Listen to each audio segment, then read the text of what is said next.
friends, it's Morgie Britt here, and today I'm going to be doing a highly requested tutorial on how you can use Microsoft OneNote specifically for your simming.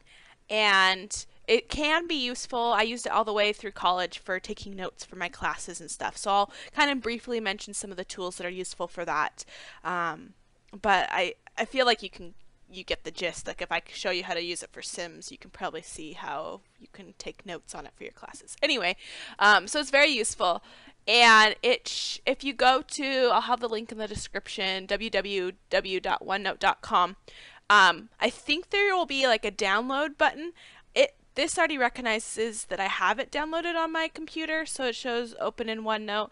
My guess, I might have download there if you don't. But if you scroll down, it looks like, oops, too far. You can use it on basically any device. So you don't have to have like a Windows computer for it to work. Now it does come with like the Microsoft Office suite stuff. So like if you have Word and PowerPoint, like I have Microsoft Office 2013, and so that's the version I use because it's better than the free app version that you can get like through this, in my opinion. It has some more features that are nice, but the free version works just fine for what you would want to use it for. So I'm going to mainly be showing you how to use the free app version, but I will also pull up my OneNote that I use and kind of show you what it looks like when it's all done and said, and show you some of the features there, especially in case you already have purchased Microsoft Office and have that. You might as well utilize the full version. So let's jump into it. So like I said, I think there should be a download button somewhere instead of where it says open OneNote. But if you click that, it'll open it up. And so you should have a screen that looks something like this. And if you come here over, so I clicked the little 3 bars menu. I closed out all my notebooks, so I don't know this. If you click this, it'll show what notebooks I've already had. But if you're opening it the first time, you probably don't have a notebook. It'll usually open up kind of a default one that has tutorial stuff, and that's probably what we'll be showing here. But you'll click the plus sign, and you get to name your new notebook. So the first thing I'm going to show you is for doing CC. So maybe you call it the Sims 3 CC. I have separate notebooks for the Sims 4 and Sims 3, and I can show you that shortly. So there it is. And so if I open it up, on the top here you can add tabs. So this is where I would do like, actually I'm going to look at what I have. So this is my actual The Sims 3 CC. So up here I have different tabs. So I have mods, genetics, clothing, hair, makeup, build, buy, poses, lots and worlds, patterns, store items, Sims, websites, pets, themed items. So just kind of broad categories. So for the purpose of this tutorial, let's see. I have to right click. Yes. Okay. Rename. Weird. Okay, it's working now. That's good. All right. So I'm going to call this one hair. You can add another tab with the plus sign. I'll call this one buy mode. I'll call this one build mode. And let's do a makeup, clothing. Right, you get the picture. You can add as many, and you can click and drag them. So maybe I want all my create a sim stuff over here and build and buy mode here.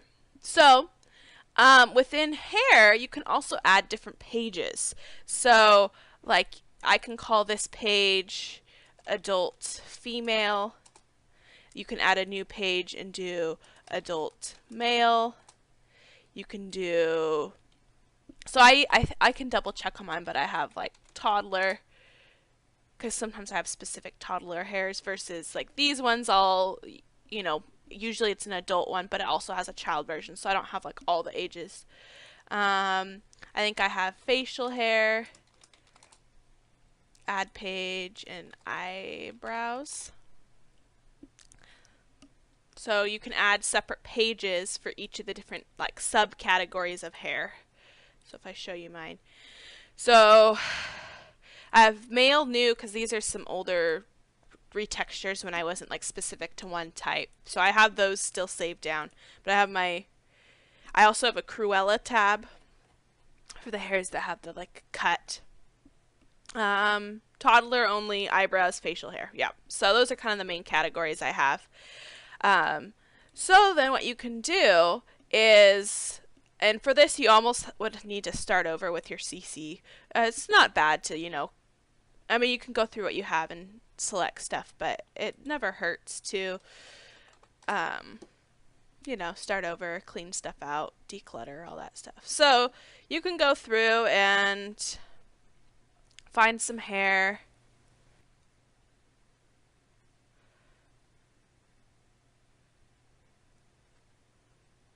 Alright, this one works. So what I do is I find on Tumblr or wherever it might be, I'll find some CC that I like. And I'll click and open up the actual page. So you don't want to be on your dash. You want to be where it is so that you have like the actual permanent link. So I'll right click, copy image, and find the correct, oops, wrong notebook.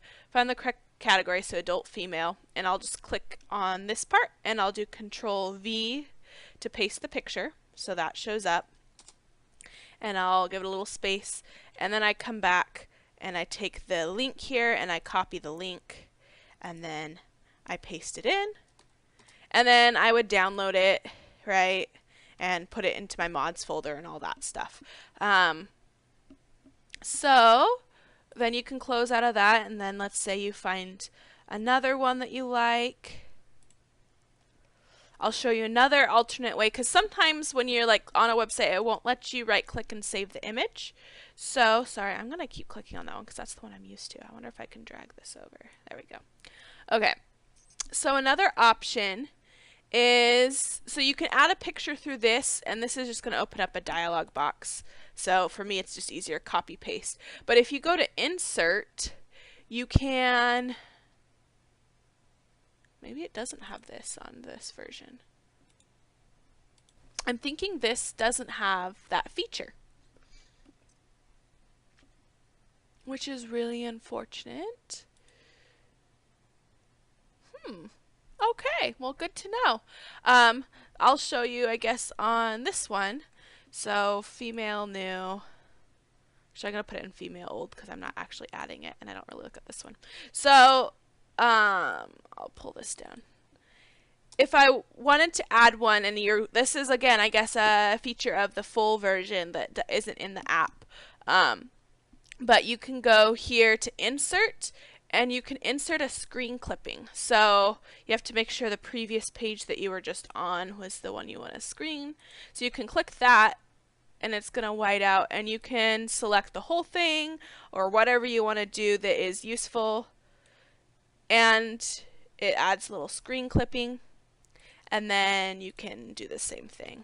And sometimes when you do, if you copy the text directly from it like this, Control C and Control V, this is useful for like if you're doing research.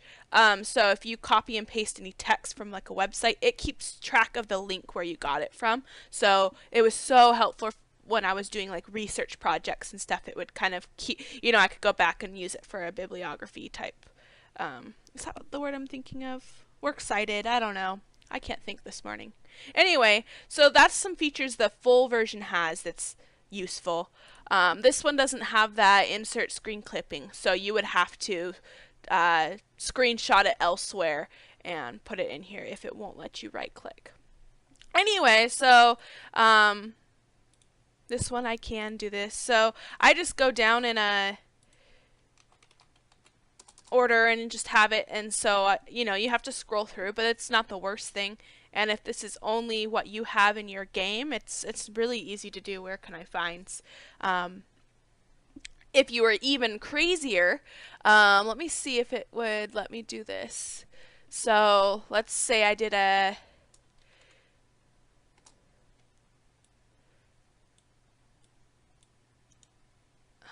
Make subpage, yeah.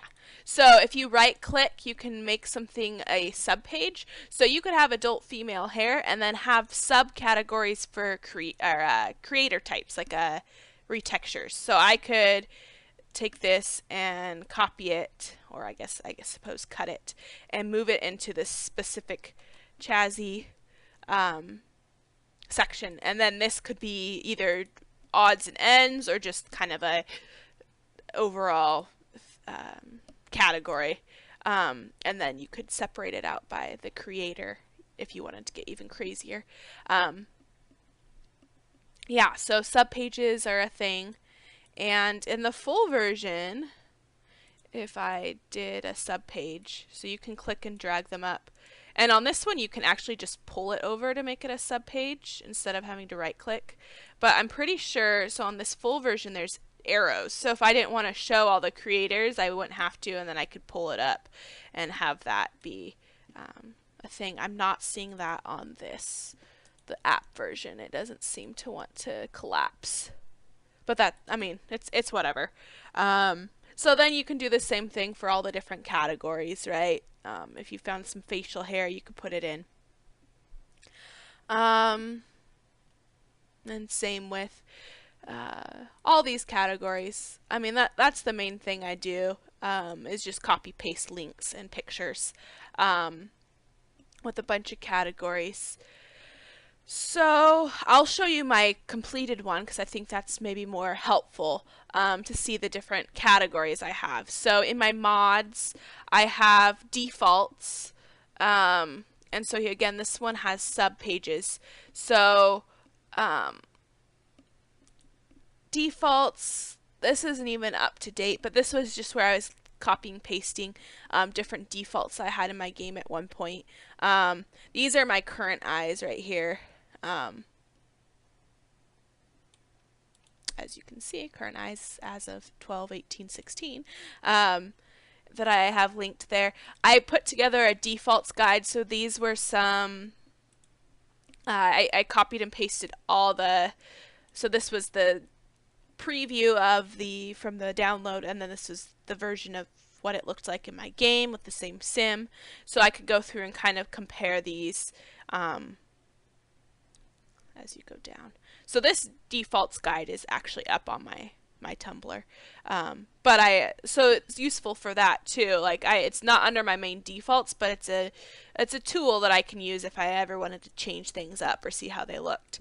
Again, so here's my links for my defaults guide that I had there. So that's sub pages, so I can collapse it and it looks cleaner if I close it.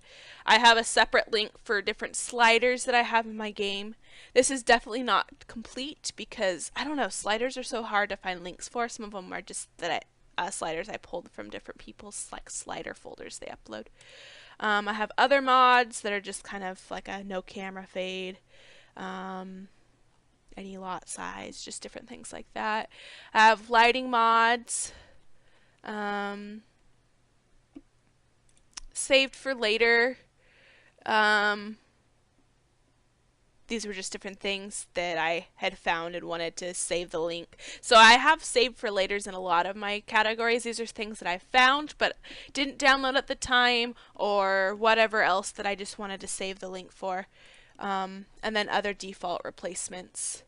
So then I have genetics, where I have skin, eyes, freckles, birthmarks, and teeth. Clothing, I utilize a lot of subpages here. So I have adult female, which I also have categories for pregnancy. I wanted some vintage historic clothes, so I have a separate category for that, separate category for wedding dresses, and a separate category for ballet and dance. So just, things that were their own little category. And, technically I probably could have broken it up into outfits, tops, stuff like that, but I was too lazy. Like, I just throw it all into one. And so as you can see, I have a lot of stuff in here. So sometimes it's difficult to go through and find something. I mean, it's not hard to drag through, and with pictures it's easy to find. But if you broke down the categories a lot more, like if you did outfits, tops, pants, it would make it slightly easier. So then I have adult male, and again I have vintage, historic, and pregnancy. I have teen, female, and you're not seeing this, but pregnancy. Well, I guess it doesn't matter. I could have it in my game for no reason at all, right? Um, teen male, child female, child male, toddler female, toddler male. So I did break these ones down by age because that seemed more useful. I have a shoes category with all the shoes and their links. And then I have accessories with tons of subcategories. So rings, hats, glasses, necklaces, earrings, other piercings, tights, socks, leg warmers, nails, band-aids. I have infant and costumes and overrides and edits as some other categories in there.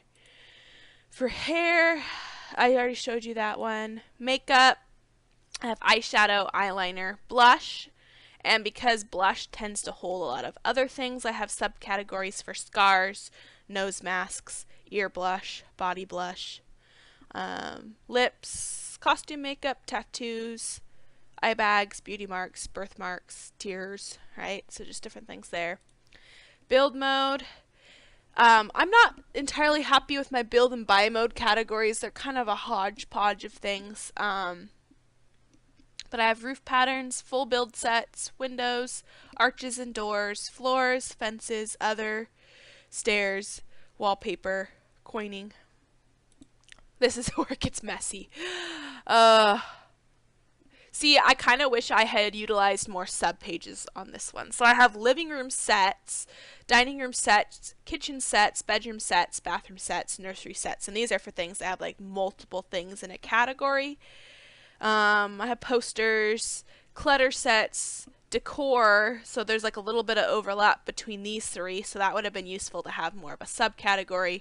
Garden, hobby items, outdoor sets, lighting, beach house themes. Like it's just a hodge. Like I have no sub pages, which I really should have.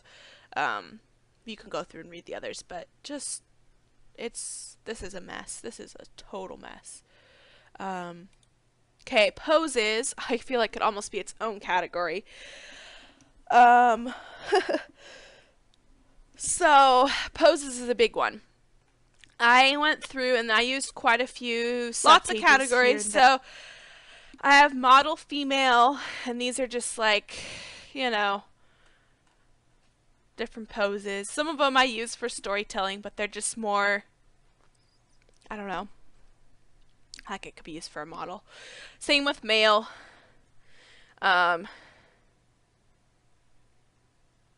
This one is, I don't know. I don't even know what I'm talking about. Okay, I have a couple. This one's a pretty big category.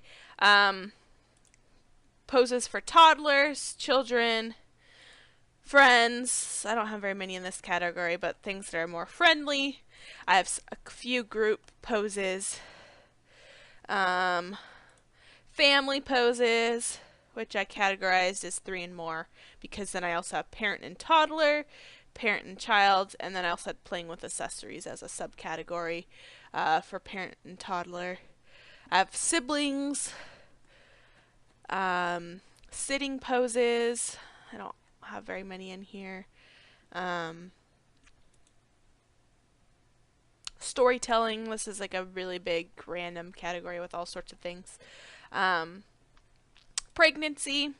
Then I have themed, which is one of the more useful categories because I get really specific. I have accidents with animals, dancing, birth, hospital, eating, drinking, festival, mermaids, office, painting, home repairs, phone calls, playtime, pool, water, pregnancy tests, photography, proposals, sad, depressed, selfie, stargazing, supernatural, video games, wedding. So you can add tons of categories.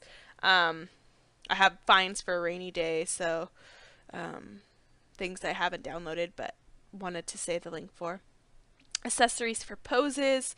I actually have a special category for berries poses, walking poses.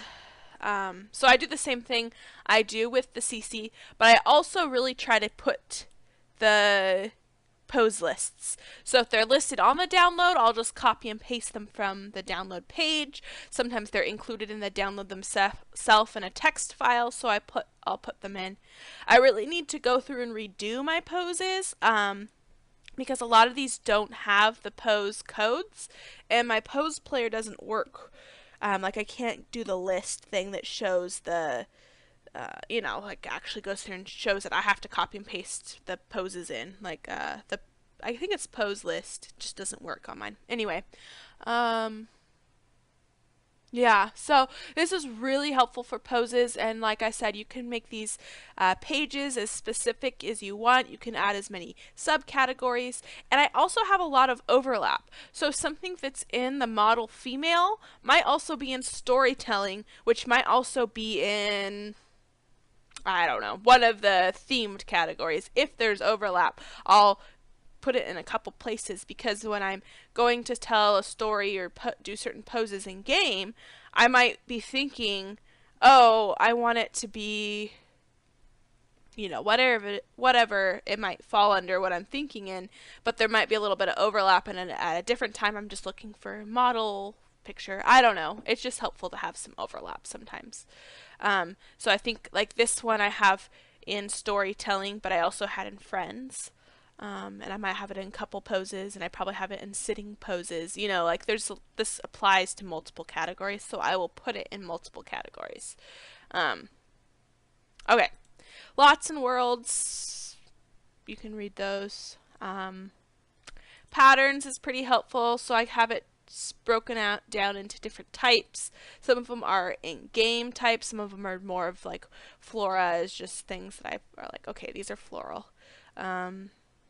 Store items, different things like that.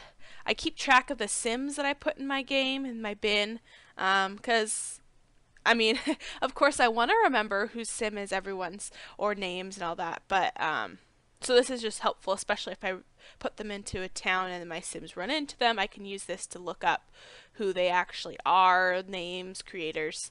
So I keep track of every sim that I put into my bin, thus sims in my bin.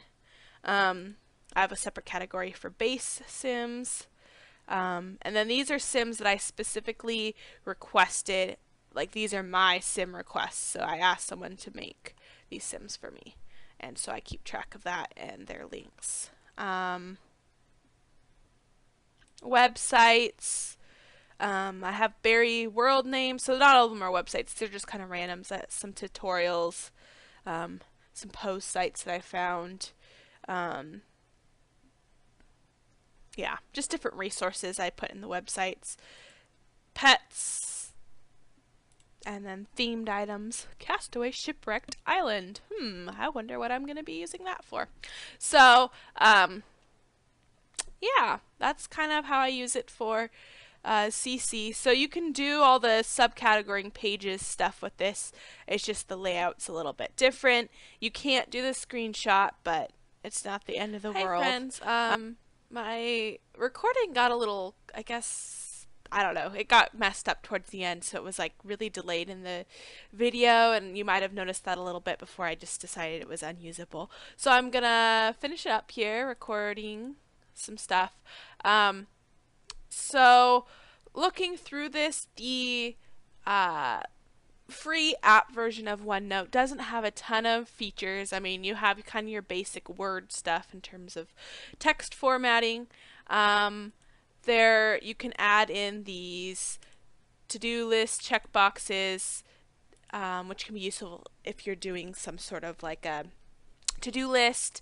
And okay, I'm going to record a OneNote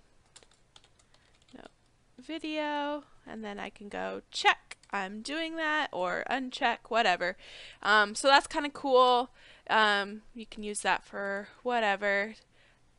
You can add pictures, which is pretty basic, and links, stickers.